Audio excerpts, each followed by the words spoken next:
来看精神健康基金会公布去年全国社会10大新闻事件，有联合的教保员性侵囡仔，劳动部的公务员行底路，甲一寡长照的悲剧，拢引起社会真侪关心哦。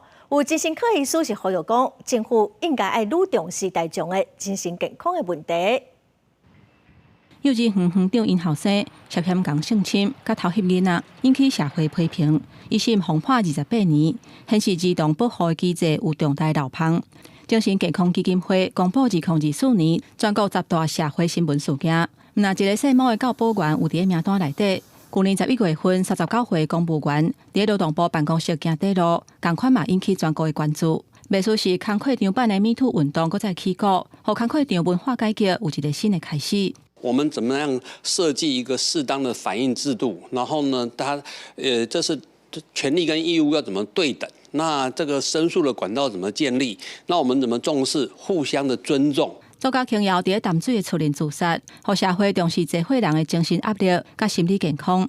死亡袂阁是近期的话题，因为长照的悲剧嘛一直伫社会发生。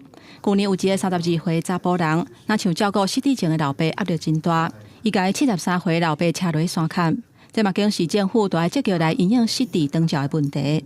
照顾者呢，研究发现有50%以上是会有忧郁、焦虑、失眠，所以代表他们都承受了相当大压力。他们需要学习照顾技巧跟有喘息的时间。儿少使用网络条例的问题真严重，有87%捌有社群惊吓的现象。也有2024年诈骗的总金额有甲372亿的台票，拢摆伫10大新闻事件内底。孤寂的长者则需要去留意是假冒机关猜猜我是谁假绑架型的这种诈骗。安怎为大家拢咧发生的社会新闻事件内底来反思，建立周知的社会安全网，是政府甲社会大众拢需要做伙拍拼的目标。公司新闻台北报道。